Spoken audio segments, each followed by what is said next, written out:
ଆପଣଙ୍କୁ ଏକ ଏକ ଘରିକିଆ କରିଦେବା ପାଇଁ କିଛି ଚକ୍ରାନ୍ତ ଚାଲିଛି ବୋଲି ଭାବୁଛନ୍ତି? ନାଇଁ ଚକ୍ରାନ୍ତ ବୋଲି ମୁଁ ଭାବୁନି, ସମୟକ୍ରମେ ସେମିତି ହେଇଛି। ସମୟକ୍ରମେ ମାନେ ଆପଣଙ୍କ କଥାକୁ ଅନେକ ଭୁଲ ବୁଝୁଛନ୍ତି ବା ଆପଣ ଠିକ୍ ଭାବରେ ପାର୍ଟି ଚାହୁଁଥିବା ଆର୍ଏସ୍ଏସ୍ ଚାହୁଁଥିବା କଥା ବା କାମ କରିପାରି ନାହାନ୍ତି, ନାଇଁ କ'ଣ ଆର୍ଏସ୍ଏସ୍ କ'ଣ ଚାହିଁଛି ଯୋଉଟାକି ମୁଁ କରିନି, କେବଳ ବା ଆପଣ ସୁଇଟେବୁଲ ବୋଲି ସେମାନେ ଭାବି ପାରୁନାହାନ୍ତି। ଭାଇ ପାରୁନାହାନ୍ତି ବୋଧେ। ତାର କାରଣ କ'ଣ? ମୁଁ କହିପାରିବିନି ସେ କଥା, କାହିଁକି ସେମାନେ ଭାବୁନାହାନ୍ତି ମୁଁ କହିପାରିବିନି। ଆପଣ ଅନୁଧ୍ୟାନ କରୁଥିବେ ନା, ଏତେ ନେତାଙ୍କର ଏତେ ଭାଗ୍ୟୋଦୟ ହେଉଛି, କିନ୍ତୁ ଆପଣଙ୍କ ଭଳି ଜଣେ ଜ୍ଞାନୀ ଗୁଣୀ ବ୍ୟକ୍ତି ଯିଏ ଭଲ କହିପାରନ୍ତି, ଯାହାଙ୍କ ଭିତରେ ଅସୀମ ଧୈର୍ଯ୍ୟ ଅଛି, ଯିଏ ଏକା ଏକା ବିନା ସମର୍ଥକ କର୍ମୀଙ୍କର ସାହାଯ୍ୟ ନ ନେଇ ଏକା ଏକା ପ୍ରଚାର କରିପାରେ, ବୁଲିପାରେ, ଗାଁ ଗାଁ ଯାଇପାରେ, ଲୋକଙ୍କ ସହିତ କନେକ୍ଟ ହେଇପାରନ୍ତି, ଏତେ ସବୁ ଭଲ ଗୁଣ ଯାହା ନେତାଙ୍କ ପାଇଁ ଆବଶ୍ୟକତା ରହିଛି, ବିନା ଦୁର୍ନୀତିରେ କାହାଠାରୁ ଟଙ୍କା ନ ନେଇ ଗୋଟେ ସ୍ୱଚ୍ଛ ଚେହେରା ନେଇ ରାଜନୀତିରେ ବଞ୍ଚିବା ଆଉ ତିନି ଥର MP ବନିବା, ଏସବୁ ସତ୍ତ୍ୱେ ଜଣେ ନେତା ହେବା ପାଇଁ ଆର୍ଏସ୍ଏସ୍ ତ ଏ ଚାହେଁ ଯେ ତାଙ୍କର ଯେଉଁମାନେ ପ୍ରଚାରକ ଅଛନ୍ତି, ଯେଉଁମାନଙ୍କର ଆସକ୍ତି ନାହିଁ, ଯେଉଁମାନେ ଦୁର୍ନୀତି କରନ୍ତି ନାହିଁ, ଲାଞ୍ଚ ନିଅନ୍ତି ନାହିଁ, ସେଇମାନଙ୍କୁ ଉପରକୁ ଉଠେଇବା, ନେତା ବନେଇବା ତ ଆର୍ଏସ୍ଏସ୍ର କାମ।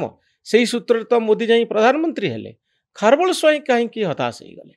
ମୁଁ କେମିତି ତାର ଉତ୍ତର ଦେବି, କାହିଁକି ସେଟା ହଉନି ମୁଁ କିଛି କହିପାରିବିନି। ମୁଁ କେବଳ ଏତିକି କହିବାକୁ ଚାହୁଁଛି ଯେ ମୁଁ ନିର୍ବାଚନରେ ହାରିଗଲି, ଆଉ ତାପରେ ମୋତେ ଟିକେଟ୍ ମିଳିଲା ନାହିଁ, ତେଣୁ ମୁଁ ଅତ୍ୟନ୍ତ ଦୁଃଖରେ ଅଛି, ଏଟା ସତ। ତ ଇଲେକ୍ସନ ବେଳେ ଆପଣ କିଛି କାହାର ପଇସା ଟଙ୍କାଟିଏ ନିଅନ୍ତିନି? ନା। ଖର୍ଚ୍ଚ କେମିତି କରନ୍ତି ଇଲେକ୍ସନ? ଏଇ ଯେଉଁ ନିର୍ବାଚନ ଗଲା, ଏଥିରେ ମୋର ଭାଇ ଏବଂ ମୋର ଅନ୍ୟାନ୍ୟ ସମ୍ପର୍କୀୟ ମାନେ ମୋତେ ସବୁ 4-5 ଲକ୍ଷ ଟଙ୍କା ଦେଇଥିଲେ। ମୁଁ ସେତିକିରେ ମାତ୍ର 5 ଲକ୍ଷ ଟଙ୍କାର ଇଲେକ୍ସନ ମାତ୍ର ଇଲେକ୍ସନ ଲଢୁଥିଲି। ଆଉ ଆପଣ ଭାବୁଥିଲେ ଆପଣ ହଁ, ଜିତିଯିବେ? ମୁଁ ଭାବୁଥିଲି ଯେ ଲୋକମାନେ 5 ଲକ୍ଷ ଟଙ୍କାରେ ନା ଲକ୍ଷ ଟଙ୍କା ନୁହେଁ, ମୁଁ ଭାବିଥିଲି ଯେହେତୁ ଏତେ କାମ ସେମାନଙ୍କ ପାଇଁ କରିଛି, ବହି ନେଇକି ପ୍ରତ୍ୟେକ ମିଟିଂରେ କହୁଥିଲି ଯେ ଏଇ କାମ ମୁଁ କରିଛି, ଏଇ କାମ ମୁଁ କରିଛି, ତେଣୁ ମୁଁ ଭାବୁଥିଲି ଯେ ବୋଧେ ସେମାନେ ମୋତେ ଭୋଟ ଦେବେ, କିନ୍ତୁ ସେମାନେ ଭାବିଲେ ଇଏ ଟିକେଟ୍ ପାଇନି, ତେଣୁ ଏକୁ ଦେଇକି କିଛି ଲାଭ ନାହିଁ, ତେଣୁ ଦେଲେନି, ଲୋକ ଦେଲେନି ଭୋଟ। ତା ପୂର୍ବରୁ ଯେତେ ଇଲେକ୍ସନ ଜିତିଛନ୍ତି ଆପଣ କାହାଠୁ ଟଙ୍କା ନେଇନାହାନ୍ତି? ନା, ପାର୍ଟି ଯେତିକି ଦିଏ। ପାର୍ଟି ଯେତିକି ଦିଏ, ଆଉ କାହାଠାରୁ ଚାନ୍ଦା ନିଅନ୍ତେ? ଗୋଟିଏ ପଇସା। ବେଳେବେଳେ କିଛି ସଂସ୍ଥା ମୋତେ କିଛି କିଛି ପଇସା ଦେଇଛନ୍ତି, କିନ୍ତୁ ସେ ଆପେ ଆପେ ଦିଅନ୍ତି, ମୁଁ ମାଗିନି କାହାରିକି। କାହାକୁ ମାଗନ୍ତି? ନା, ଯେତିକି ପଇସା ମୁଁ ଯେତେ ଥର ଜିତିଛି, ପାର୍ଟି ଯେତିକି ଦେଇଛି ସେଇ ପଇସାରେ ହିଁ ମୁଁ ଜିତିଛି, ଟଙ୍କା କାହାଠାରୁ ନେଇନାହାନ୍ତି? ନା। ଆଉ ଆପଣ ବହୁ ସମୟରେ ଆମ ଶୋରେ ସବୁ କହିଛନ୍ତି ଟିଭିରେ ଯେ ମୁଁ ହେଉଛି ମଡେଲ ଯେ ବିନା ଦୁର୍ନୀତି କରି ଇଲେକ୍ସନ ଜିତିପାରେ। ସେତେବେଳେ ମୁଁ ଜିତୁଥିଲି, କିନ୍ତୁ ପରବର୍ତ୍ତୀ କାଳରେ ଯେଉଁ ନବୀନ ବାବୁ ଯେଉଁ ମେଣ୍ଟଟି ଭାଙ୍ଗିଦେଲେ ଏବଂ ଅଳ୍ପ ଭୋଟ ପାଇ ମଧ୍ୟ ଶ୍ରୀକାନ୍ତ ଜେନା କଂଗ୍ରେସରୁ ଜିତିଗଲେ, ସେଇ ହେଉଛି ମୋର ପତନର ଆରମ୍ଭ। ସେଇଥିପାଇଁ ଆପଣଙ୍କର ନବୀନ ବାବୁଙ୍କ ଉପରେ ବହୁତ ରାଗ? ସେଇଥିପାଇଁ ନୁହେଁ, କାରଣ ମୁଁ ରାଗି ଯାଇକି ଖାଲି କହିଦେଲେ ହବନି।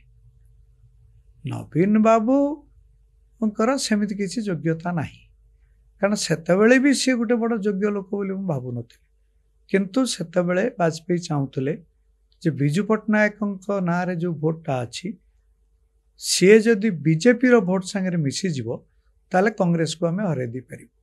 ଆମେ ସେଇଥିପାଇଁ ଲାଗିଥିଲୁ। ବାଜପେୟୀ କଥା କହୁଥିଲେ, ଆମେ ବି ଭାବୁଥିଲୁ ଏଇଟା ସତ, ଏବଂ ତା ହିଁ ହେଲା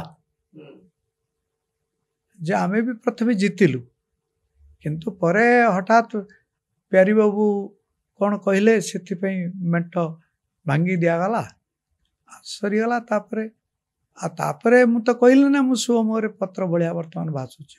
ନବୀନ ବାବୁଙ୍କ ଉପରେ ଆପଣଙ୍କର ଏତେ ରାଗ କାହିଁକି? ନେତାମାନେ ଭୁଲ କରନ୍ତି, ନେତାମାନେ ନିଜ ଆଇଡିଓଲୋଜିରେ ଚାଲନ୍ତି, ନିଜର କାମ କରନ୍ତି, କୌଣସି କଥା ପୃଥିବୀରେ ଭୁଲ ନୁହେଁ କି କୌଣସି କଥା ଠିକ୍ ନୁହେଁ। ସମୟ ଅନୁସାରେ ଲୋକ ଗୋଟିଏ କଥାକୁ ଗ୍ରହଣ କରନ୍ତି, ଗୋଟିଏ କଥାକୁ ଛାଡ଼ନ୍ତି। ଯେମିତି ବିଜେଡ଼ିକୁ 24 ବର୍ଷ ଧରି ଭୋଟ ଦେଉଥିଲେ, 24 ବର୍ଷ ପରେ ବିଜେପିକୁ ଭୋଟ ଦେଲେ, ଇଏ ଗୋଟିଏ ପ୍ରକ୍ରିୟା। କିନ୍ତୁ ବ୍ୟକ୍ତିଗତ ଭାବରେ ମୋତେ ଲାଗେ ଯେ ଆପଣ ନବୀନ ବାବୁଙ୍କୁ ଭାରି ରାଗନ୍ତି, ତାଙ୍କ ଉପରେ ଭାରି ରାଗନ୍ତି। ଏହାର କାରଣ କ'ଣ? ତାର କାରଣ ହେଉଛି, ପୁଣି ମୁଁ କହୁଛି ଯେ ନବୀନ ବାବୁ ଜଣେ ବିଶ୍ୱାସଘାତକ ଲୋକ। କାରଣ 2009ରେ ବିଜେପି ଏମିତି କିଛି କରିନଥିଲା ଯାହାଫଳରେ କି ନବୀନ ବାବୁ ମେଣ୍ଟ ଭାଙ୍ଗିଦେଲେ। ବିଜେପି ତା ନିଜ ସାହସ ଆଉ ଶକ୍ତିରେ ଲଢିବା କଥା। ନା ଲଢିଲା କିନ୍ତୁ ତେଣୁ ଆପଣ ଜିତିଲାନି। ଭାବୁଥିଲେ ଯେ ନବୀନ ବାବୁଙ୍କ ଚାହିଁଲେ ଆମେ ବିଜେପି ଜିତିବ, ଏଇଟା ଗୋଟେ ଭୁଲ ନାଇଁ ନୁହଁ? ନାଇଁ, ସିଏ ନବୀନ ବାବୁ ମେଣ୍ଟ ଭାଙ୍ଗିଲେ ସେଇଟା ବଡ କଥା ନୁହେଁ। ଯୋଉ ସମୟରେ ଭାଙ୍ଗିଲେ, ମେଣ୍ଟ ଭାଙ୍ଗିବେ। ଯୋଉ ସମୟରେ ଭାଙ୍ଗିଲେ, ଆପଣ ମନେ କରନ୍ତୁ ନବୀନ ବାବୁ ଟିକେ ଶୁଣନ୍ତୁ, ହଁ ଯେ ମାତ୍ର ନିର୍ବାଚନ 3 ମାସ ଅଛି, ସେଟାକୁ ସେ ବର୍ଷକ ପୂର୍ବରୁ ଭାଙ୍ଗିଲେନି। ବିଜେପି କୁ ସାହାଯ୍ୟ କରିବା ପାଇଁ ବିଜେଡି କାହିଁ ଚାହିଁବ? ନା ନା, ଚାହିଁବନି। ଆମେ କେମିତି ଜାଣିବୁ? ଶେଷ ମୁହୂର୍ତ୍ତ ପର୍ଯ୍ୟନ୍ତ ସେତେବେଳେ ଆପଣଙ୍କ ନେତା ମାନେ କରୁଥିଲେ କଣ? ଆପଣଙ୍କ ଭୁଲ ସଂଗଠନ ଥିଲା, କୋଉଠି ଥିଲା? ଭୁଲ ଥିଲା, କିଛି ନେତା ମନ୍ତ୍ରୀ ହେଇଥିଲେ, ଭୁଲ ବାକି ଥିଲା। ନେତା ମାନେ ସବୁ ପାୱାର। ହଁ, ଭୁଲ ଥିଲା। କିନ୍ତୁ କାରଣ ଯେତେବେଳେ ଆମେ ଯାଇକି କହିଲୁ ଯେ ପ୍ୟାରୀ ବାବୁ ଏବଂ ନବୀନ ବାବୁ କହୁଛନ୍ତି ଯେ ସେମାନେ ଏକୁଟିଆ ଜିତିପାରିବେ, ତାକୁ ବାଜପେୟୀ ବି ବିଶ୍ୱାସ କଲେନି, ଆଡଭାନୀ ବି ବିଶ୍ୱାସ କରୁନଥିଲେ। ସେ ଭାବୁଥିଲେ ଯେ କିଛି MLA ସିଟ୍ ଅଧିକା ପାଇଁ ସେ ଏଭଳି କଥା କହୁଛନ୍ତି, ତେଣୁ ନବୀନ ବାବୁଙ୍କୁ କିଛି MLA ସିଟ୍ ଅଧିକା ଦେଇଦେଲେ ସେ ଖୁସି ହେଇଯିବେ।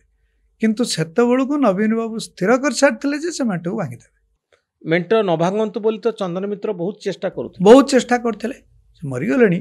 ସେ ଆସିକି ବହୁତ ଚେଷ୍ଟା କରିଛନ୍ତି। କଣ ସବୁ ଚେଷ୍ଟା ହେଇଥିଲା ସେ ସେତେବେଳେ? ଚେଷ୍ଟା କରି ସେ ନିଜେ ଯାଇକି ତାଙ୍କୁ ଦେଖା କରିଥିଲେ, କାରଣ ସିଏ ହେଉଛନ୍ତି ତାଙ୍କ କ୍ଲାସମେଟ୍।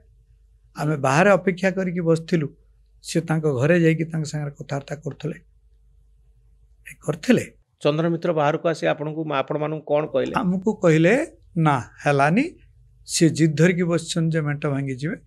ସେ ବାହାରକୁ ଆସିକି ଆଉ କିଛି ସମୟ ପରେ ଦେଖ ସେଇ କଥା କହିବେ ଯେ ୱି ୱିଲ୍ କଣ୍ଟେଷ୍ଟ ସେପାରେଟଲି।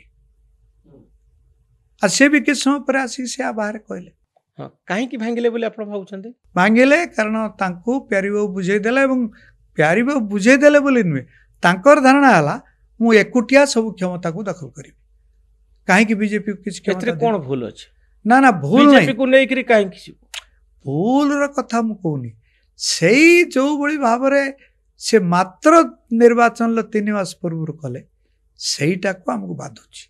ସେଇଟା ଯଦି ସେ ନ କରିକି ବର୍ଷକ ପୂର୍ବରୁ ଆପଣଙ୍କୁ ଏଇଥିପାଇଁ ବାଧୁଛି ଯେ ଆପଣ ପ୍ରସ୍ତୁତ ନଥିଲେ। ନା, କିନ୍ତୁ ଗୋଟେ ରାଜନୈତିକ ଦଳର ଧର୍ମ କଣ? ସବୁବେଳେ ପ୍ରସ୍ତୁତ ରହିବା। ଧର୍ମ ନା, ପ୍ରସ୍ତୁତ ବିଜେପି ଗୋଟିଏ ଅଲଗା ପାର୍ଟି, ବିଜେଡି ଗୋଟିଏ ଅଲଗା ପାର୍ଟି। ନାଇଁ ନାଇଁ, ଅଲଗା ପାର୍ଟି ନୁହେଁ। କାରଣ ବିଜୁ ଜନତା ଦଳକୁ ତ ଭାରତୀୟ ଜନତା ପାର୍ଟି ତିଆରି କରିଥିଲା ନା। ନବୀନ ବାବୁ କଣ ନିଜେ ଆସିଥିଲେ? ସେ ପରା ଯାଇକି ତାଙ୍କ ନିଜ ଦଳ ଭିତରେ ଯେଉଁମାନେ ଥିଲେ ତାଙ୍କର ନେତୃତ୍ୱ କିଏ ନେବ ସେଟା ସ୍ଥିର ହେଇପାରିଲାନି ବୋଲି ସେମାନେ ବିଜୁ ପଟ୍ଟନାୟକଙ୍କ ସ୍ତ୍ରୀ ଜ୍ଞାନ ପଟ୍ଟନାୟକଙ୍କ ପାଖକୁ ଗଲେ। ଦିଲ୍ଲୀ ଯାଇକି ତାଙ୍କୁ କହିଲେ ଯେ ଆପଣଙ୍କର ଗୋଟେ ପୁଅକୁ ଦିଅନ୍ତୁ। ପୁଅମାନେ ସେ ଚାହୁଁଥିଲେ ପ୍ରେମ ପଟ୍ଟନାୟକଙ୍କୁ ଆଣିବା ପାଇଁ, କିନ୍ତୁ ଜ୍ଞାନ ପଟ୍ଟନାୟକ କହିଲେ ସିଏ ତ ମୋର ରୋଜଗାରିଆ ପୁଅ, ସିଏ ପଇସା ରୋଜଗାର କରୁଛି ବୋଲି ଘର ଚଳୁଛି, ବରଂ ଏଇଟା କିଛି କହୁନି, ଏକୁ ନେଇଯାଅ, ଏ ପପୁକୁ ନେଇଯାଅ। ପପୁ ବୋଲି ତାଙ୍କର ନବୀନ ବାବୁଙ୍କ ଡାକ ନାଁ ହେଉଛି ପପୁ। ପପୁକୁ ନେଇଯାଅ ବୋଲି କହିଲେ। ସେଥିପାଇଁ ସିଏ ଏମାନେ ତାଙ୍କୁ ଆଣିଲେ। ଭାଗ୍ୟ ନବୀନ ବାବୁଙ୍କୁ ମୁଖ୍ୟମନ୍ତ୍ରୀ କରିଥିଲା, ଆଉ ରାଜନୀତିକୁ ଆଣିଥିଲା। ତାଙ୍କର କିଛି କଣ୍ଟ୍ରିବ୍ୟୁସନ ନାହିଁ? ତାଙ୍କର କିଛି କଣ୍ଟ୍ରିବ୍ୟୁସନ। ଲୋକ ଏତେ ଭଲ ପାଉଛନ୍ତି ଭାଗ୍ୟ ଯୋଗୁଁ? ନା, ଥରେ ହେଇଗଲା ପରେ ତାପରେ ଗୋଟେ ସମୟ ଆସିଲା, ଯେମିତି ମୁଁ 3 ଥର ଜିତିଥିଲି, ସମୟ ସେତେବେଳେ ସେମିତି ଥିଲା।